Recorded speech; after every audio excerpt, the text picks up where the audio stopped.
Mark Carter, a 28-year-old beachcomber with an amazing talent for turning up lost treasures, couldn't believe his eyes as he saw a glint of gold, half buried in the sand. He uncovered it in seconds, rushing immediately to the local jeweler, thinking how this may very well be that one life-altering find. But as the jeweler examined the mysterious find, Mark's excitement turned to utter astonishment, realizing this find was way more extraordinary than he had imagined. Mark watched anxiously as the jeweler, Mr. Wilson, carefully inspected his latest discovery. "What is it?" Mark asked, barely able to contain his excitement. Mr. Wilson responded with a quick shush and a sharp glance, prompting Mark to step back from the counter. "Sorry," Mark whispered, stepping back so the jeweler could have some space. He wandered the shop, staring at the brilliant displays to try and take his mind off of the excruciating weight. His mind was abuzz with questions, completely oblivious to the surprising twists that were suddenly about to develop. After what seemed like an eternity, Mr. Wilson finally exhaled loudly, setting his magnifying glass down. Mark hurried back toward the counter as his eyes grew wide in anticipation. "Well, did you come to a conclusion?" he asked, anxious. The jeweler didn't say a word. He just stared at the thingamajig. Then he finally turned to Mark with a somber expression. "I must be frank," said Mr. Wilson. "I have never seen anything like this thing in my life meantime. I would like to cross-check with a colleague. Would you mind?" Mark's heart began to race as he nodded. "Of course! Let me know should you hear anything," he said, reaching for the object. But before Mark could take hold of it, Mr. Wilson quickly whisked it from the counter and clutched it behind his back. "I apologize, sir," he said firmly. "I cannot let you take this with you. My colleague needs to investigate this item here." Mark frowned, suspicious. "It's mine. I found it. Give it back." The jeweler was immovable, and Mark snapped on his patience. He slammed his fist on the counter. "Give it back, now!" Mr. Wilson sighed, raising a hand to placate him. "Listen," he said. "Let me take it to my office to photograph it for my colleague. Once that's done, you can take it home if you don't trust me to keep it safe." Mark hesitated, guilt creeping in. The man was just doing his job. "All right, I'll wait," Mark said, his tone apologetic. Mr. Wilson nodded and disappeared into the back office, leaving Mark alone in the quiet shop. Minutes passed and Mark heard the jeweler speaking on the phone. He tried not to eavesdrop, but soon the shop grew eerily silent. Too silent. "Mr. Wilson?" Mark called out, his voice lacing with a thread of unease. There was no response. Frowning, Mark cautiously took one step toward the back room. Something was not right. Mark slipped behind the counter and pushed open the door to the back office. It was empty. No indication of Mr. Wilson's presence whatsoever. Standing alone in the eerie silence, Mark's confusion gave way to anger. A cold realization dawned on him that Mr. Wilson was now missing with his curious object made of gold. The frustration, curiosity, and now growing sense of injustice fueled Mark to resolve to act. At the local police station, Mark marched to an awaiting mind filled with question after question and his discovery weighing heavily on his thoughts. He went in, steeled himself, and was ready to report this bizarre incident and get some answers. Mark's account was met with skepticism and procedural barriers.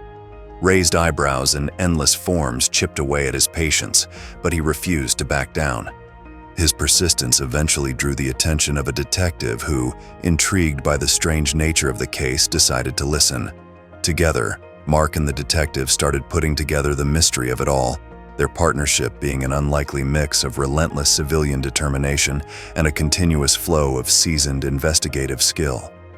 Meticulously, they gathered every piece of information they could find, no matter how small, hoping to get to the bottom of Mr. Wilson and the enigmatic object. As the investigation unfolded, it revealed a trail of peculiar behavior on his part.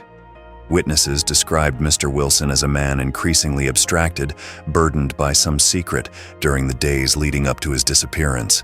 But when the leads did finally start drying up, another twist reignited their search for answers. Mark went back to the jewelry shop and found it had been totally ransacked. Shattered glass, Overturned drawers and scattered debris were a testament to the desperation of a search for something of great value. It had appeared that Mark was not the only one interested in this particular gold object. Mark, realizing the gravity of what was happening, immediately called the detective. His voice was even, yet laced with urgency, as he set the scene. The detective arrived well within a short time and initiated a search with Mark through the shop in a very orderly fashion. Their efforts revealed a hidden compartment behind a loose wall panel. Inside were some of Mr. Wilson's personal things and some notes with cryptic writing. There was even a series of letters and numbers, jotted down in some sort of random order. The unusual sequence immediately struck their eyes. Was it some code? A clue connected with the gold object? But the find only deepened the mystery.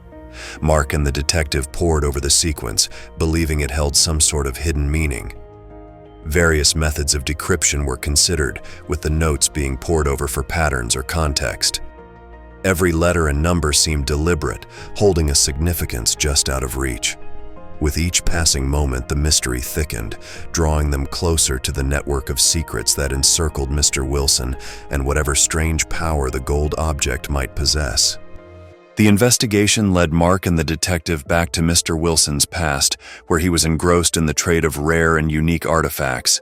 Mr. Wilson had developed a reputation within the antiquities community, where most of the items that went through his hands were as controversial as they were valuable. Some of these artifacts were even rumored to have shady origins, further miring the mysterious gold object in mystery about its true significance. They called a meeting with one of Mr. Wilson's old friends, a fellow antiques dealer, in hopes of gathering more information. The friend spoke fondly of Wilson but shared unsettling details about his recent behavior. He recounted how Wilson had been deeply preoccupied with a particular find, a discovery that seemed to haunt him. This revelation shed light on Wilson's state of mind before his disappearance and now painted a picture of the inordinate importance and danger of the artifact. As the investigation unfolded, Mark and the detective discovered ties to a criminal gang notorious in the underground market for their fixation with rare and ancient relics. The gang's involvement cast a dark shadow over the case, especially after it became clear that they were likely behind the break-in at Mr. Wilson's shop. In search of more clues, Mark and the detective returned to the beach where Mark had found the gold object. They searched the area meticulously, looking at everything to make sure nothing was missed. Their efforts were quickly curtailed as they encountered the members of the criminal gang. As the confrontation escalated, tension crackled and both sides carefully sized each other up in a face-off. In the midst of the standoff, one gang member inadvertently let slip a reference to a code, the same sequence found in Mr. Wilson's notes. This unintentional admission confirmed the gang's knowledge of the code and its crucial connection to the gold object. Mark and the detective exchanged a quick glance, their suspicions now validated. Realizing the situation was growing dangerous, they managed to extract themselves from the encounter, narrowly avoiding a violent clash. The mistake relit the fires. Following a new lead, Mark and the detective followed Mr. Wilson to a decrepit hideout. They found him in a sorry state, frightened, paranoid, and obviously out of his league. The once composed jeweler had been thrust into a perilous web of intrigue, far removed from the quiet life he once knew. It was in the dark corners of the hideout that Mr. Wilson finally revealed the truth. The gold object, he confessed, was part of a larger artifact, a relic of immense historical significance and one of great mystery. In shakes of fear, he related how such a discovery had brought him into danger from unsavory characters and placed him in a predicament for which he was hardly prepared. Wilson further revealed that the cryptic code upon the gold object was not random. It was a map-a-guide to the locations of the remaining pieces of the artifact. His voice shook a little as he described the potential power and value of the artifact, his fear cooled by the tinge of excitement. The time was running out and the gang was closing in to make sure that the artifact was for themselves. Mark and the detective joined Mr. Wilson, entangling themselves in a high-stakes competition. The three agreed upon merging in tackling the double challenge that involved uncovering the mystery of the artifact and remaining ahead of others who had vowed to stop at nothing in possessing it. Using the code they deciphered, the three went on a quest to find the other pieces of the artifact. Working in a speedy yet unobtrusive manner, they successfully hunted down and secured each fragment, eventually piecing together the long-lost relic. Mark, the detective, and Mr. Wilson all combined to make an excellent team. Each brought unique strengths: Mark's persistence, the detective's resourcefulness, and Wilson's expertise in antiquities. Together, they unraveled not only a very intricate mystery, but also saved a vital part of cultural heritage from landing up in the wrong hands. With the artifact now whole, they approached the authorities.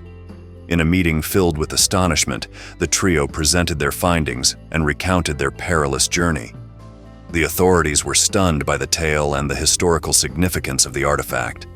Mr. Wilson was cleared of suspicion, his role as a protector of secrets finally acknowledged. He was no thief, but a man who had stumbled upon a discovery far greater than he could manage alone. Back in town, Mark was greeted with admiration and celebration. News of his courage and determination spread quickly, and he now had a reputation as a kind of local hero. The experience had changed him profoundly, firing within him a desire to look beyond his quiet beachcombing life. Inspired by the adventure, Mark began considering new paths and was driven to go out into the world and test his skills.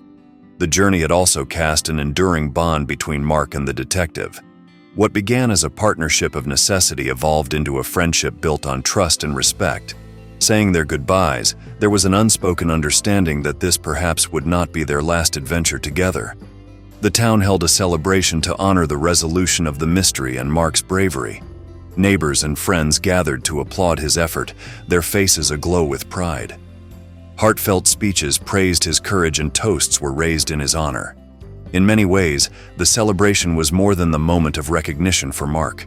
It marked the beginning of a new chapter, one filled with possibility he had never dared dream existed for him.